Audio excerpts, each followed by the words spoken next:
I'm Bambi Francisco for Vader TV, the network for innovators.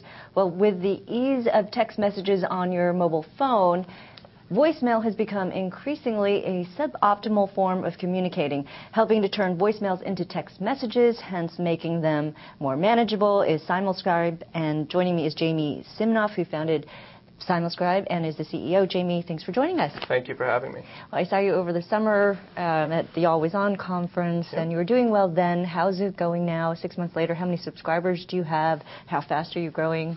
So we stopped releasing our subscriber rates. We're well over a $2 million a year company now in terms of sales. So, as new companies go, I think that's pretty good. We're growing at about 30% a month. So that's a fast compounded growth, which always has its own sort of positives and negatives. The positives are fast growth. The negatives are servers blowing up. So, it's the good and the bad of fast growth. But it's all viral right now. So it just keeps sort of, our customers are talking to their friends, and it just keeps sort of growing from there. So. Right. Well, it is a great service. So before we get into more of the interview about the business, we should talk a little bit about how your service works. Okay. Because essentially what you're doing is transcribing the voicemails into text messages. And Correct. Up on the screen here, you have so what we do dashboard. is, so we take all your voicemails from your home, mobile, work phone, sort of consolidate them into one place, and then we transcribe them so that you can read them rather than having to listen to them. So here's my voicemail box. So this is the online version. We also email you the message, and we can also SMS you the message. So for example, here's sort of a funny message left by one of my friends last night. Hey James, so my dad called me today and said, hey, have you heard of this company SimulScribe? It's every one of my companies got it. You should look into it. It's great. I thought you'd find humor out of that. Okay, so basically now, instead of having to listen to that message, I can just quickly read it. I know that he's just calling to say hello, and that his dad heard of SimulScribe, and that's really cool for us, obviously. But in reality, if I'm in a meeting and he calls, he's a friend both from business and also a friend. So his message also could have been, listen, I need you to call this guy back for me for this, and I would have left my meeting and done that for him quickly. Right. Or it's just some message where he's just calling because something funny happened and he's driving around in his car and wanted to call you. So the key with SimulScribe is unlocking that information that is sort of the information prison that voicemail creates. Yeah. Putting it into email so you can quickly look at it on your BlackBerry or a web browser or your Exchange server or whatever you use. Right.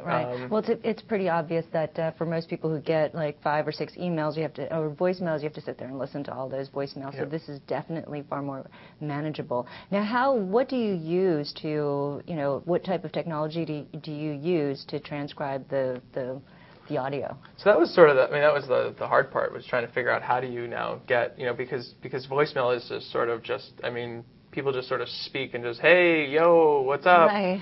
So it doesn't follow the normal speech pattern. So originally we started trying to do it using the basically standard grammar patterns that come into speech recognition, and we realized we just had to scrap that and build it all from scratch. Mm-hmm. So the real trick is in tuning the business to voicemail. So by focusing, the reason the companies only focus on voicemail is because we focused on how the speech patterns are in voicemail, and that way we're able to do it through voice recognition. Without doing that, if we focused on, say, voicemail and 3 other conference call transcription and whatever, we'd have to then sort of rebuild our business for each of those. So. Sure. I noticed in that message, I thought you tried the voicemail, or your technology wasn't able to capture. You find humor in this, so they weren't able to capture that. But you get the message. Yeah, sure. So, and obviously with anything, you can't be 100% unless you actually talk to the person who left the message and say, what do you mean here? Which obviously we're not going to do. So we either do phonetic representations of if someone says a proper place that's not sort of in the system, or if it's just something that we can't sort of figure out, we do 2 question marks in parentheses just so that someone knows that there was a piece of the message that's sort of left out that couldn't be transcribed. And a lot of times it's just sort of garbled voice. Mm-hmm. Someone says, oh, yeah, it was in the, it's, because that's how voicemail is. People, people sort of ramble and mumble and all sorts of stuff, or a bus goes by and hits the horn while the person's talking. So, that's what voicemail is. Now, very recently, Klassner Technologies decided to sue Apple, AT&T, Comcast, a number of big companies, as well as your company. Yeah. So in some ways that's great, but in some ways that's pretty bad. I think you were quoted as saying, with this suit, everything in this space just came to a screeching halt. Not a single handset maker is going to touch this stuff now. So yeah, and that was after so it was sort of like your Christmas party last night. There was a lot of excitement that night, but when you woke up this morning, it didn't feel so good. So when we were named next to Apple in the lawsuit, we just thought, this is the coolest thing ever. I mean, we just got sued with Apple, AT&T. I mean, it means, we actually, we're a 13-person company. That's pretty cool that we got sued with them. Right. The next morning, though, when we realized that 2 of our deals that we had going, basically everyone got pulled off on resources because any decently sized company or public company today, as soon as they hear patent infringement, they just, they put everything on ice and they say, okay, come back to us when it's settled. Now, luckily, we're working with them to try to settle this as quickly as possible. And because we are the smaller company, it's actually in their interest to settle with us first because it sets precedent for the other larger companies. Settling with the Klausner Technologies. Okay. Yeah. So, but but in reality, being sued in that way it's a tough thing, and I think it's something that's going to be hitting more startups in the future because there is that the patent infringement side after RIM and Vonage. It just seems to be sort of getting a little bit. Do you have blossoming. a case against them? Did you infringe on their patent? We don't think that we did. We're going to meet with them and try to figure out where they think we're infringing on their patent. It's in how we display our voicemail. So it's actually more in sort of this than actually what our product is. Our main product, obviously, is the transcription, not displaying. Displaying to us is just what we want the customer. But he feels that he owns that whole idea of taking voicemail and displaying it into text form. He seems to, yeah. Okay. Yeah. How you talked about in discussions with, I guess, other companies. Yep. I take it this is sort of part of your distribution Absolutely. model. Who are your distributors? Well, we're looking. We don't work with the carriers, and that's a big difference between us and a lot of other companies. Is that a lot of people feel they have to go through the carrier for distribution, right? And we don't feel you have to go through the carrier for distribution. We feel that you can, excuse me, that you can hit the end customer. That there is a customer that wants to buy your product directly and not through a bundled package with the carrier. Which is the way you've gone directly to the consumer. That's the way we've done it so far. So all of our distribution strategies are around that. Working with large distributors that are not in the carrier but have sort of so like retailers. Retailers, right. for example, IT professionals, VARs, VADs, value-added distributors, people like that. So. Okay, and that's sort of your distributor, but you weren't in discussions with the carriers. You can already work with your product works with the carriers. Our product works on all the carriers, yeah. So we basically we built all the workarounds to work on the carrier without the carrier sort of allowing us to do it. So $2 million you have a $2 million run rate. That's for 2008, right? 2007. Or 2007. That yeah. you'll end No, the today year with basically we're at $2 million, and we grow at about 30% a month. So. Okay, and you see that going forward, that growth rate? It seems to be. It's all viral. So it just sort of seems to be this nice sort of snowball has been built of just. It's as we add customers, we know for every customer we get another X customers from that. So. And how do they typically come in? Do they typically come in paying the $10 a month, or do they opt for $30? They probably start off with a smaller portion, right, per message or something. Yes, we offer 3 plans now. The main plan is this $10 a month plan for 40 messages. But a lot of people choose the unlimited plan. They get just slammed with voicemail, and a lot of people also choose the per message plan because they're just very light voicemail users. But really, voicemail is this huge pain point for anyone. Yeah. Whether you're getting a lot, a little, right. The fact that you still have to call in to check it. Most of our customers tell us they haven't checked. They usually check their voicemail once a day or once every few days, which means that the information that's on that voicemail is so old by the time they get it that it's usually useless. And the crazy thing is usually when people leave a voicemail, it's usually more time-sensitive information than an email. So it's sort of the opposite of why you do it versus what comes out of it. So. Now, how do you differentiate yourself from some of your competitors, if they're competitors at all? CallWave, Got Voice, Phone, Gnome, Sure. So, we can go sort of one by one. The big difference that we have is we're focused on selling directly to the consumer, which no one else is. We've done it in a way that doesn't utilize the carrier, so that instead of just being able to get it on, say, AT&T, which AT&T is not offering it today, but let's just say they offered it, you'd only be able to get the product on your voicemail on your mobile phone. With our product, you can get it you can put all the phones together, so it's unifying that together, which we feel is also part of the value. To get it on one phone is great, but now you still have to check your voicemail in your office. So we like to have it on every phone, so that consolidated approach.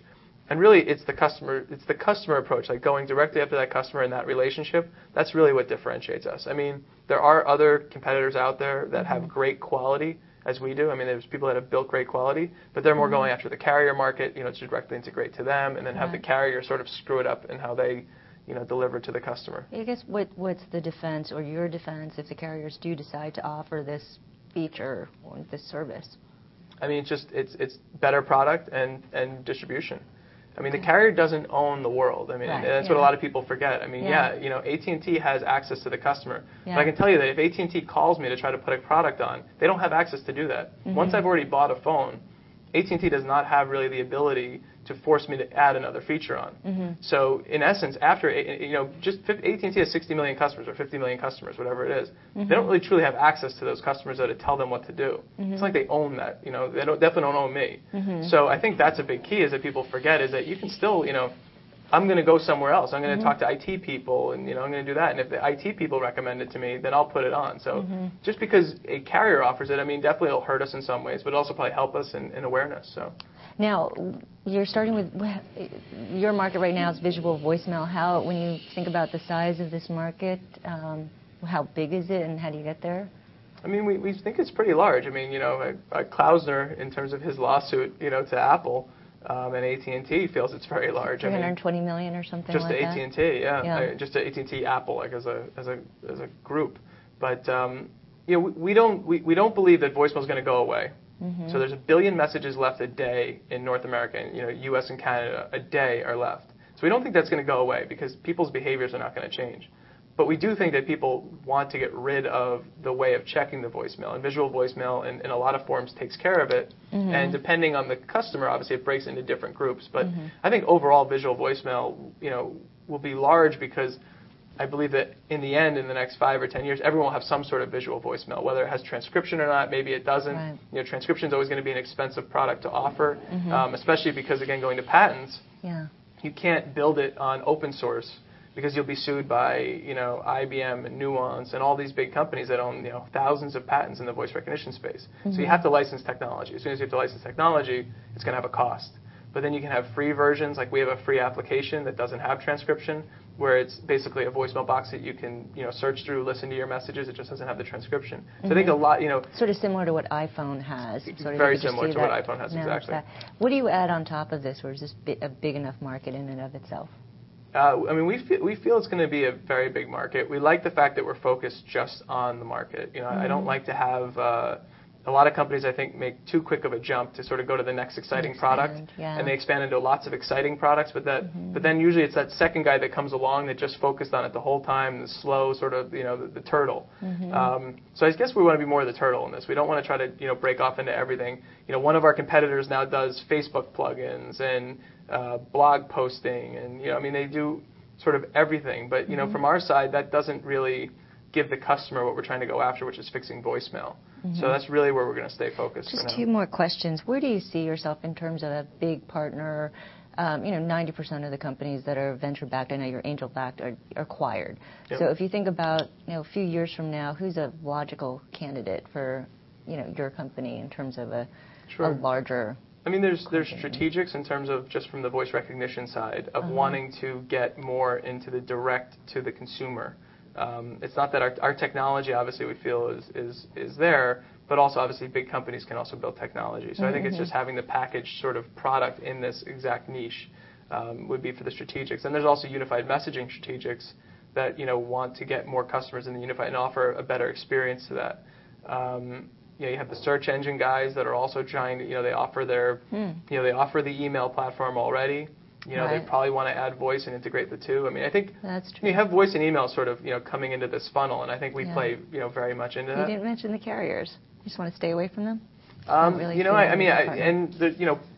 I guess you're right. I guess I don't think it, but there is definitely probably a carrier that would maybe like to buy it to sort of to aggregate it themselves and to do it themselves versus having to partner with another company. I don't see a carrier building this from scratch just because it's such a specialized product that it's sort of outside of their realm of what they're going to, I think, build from scratch in their own team.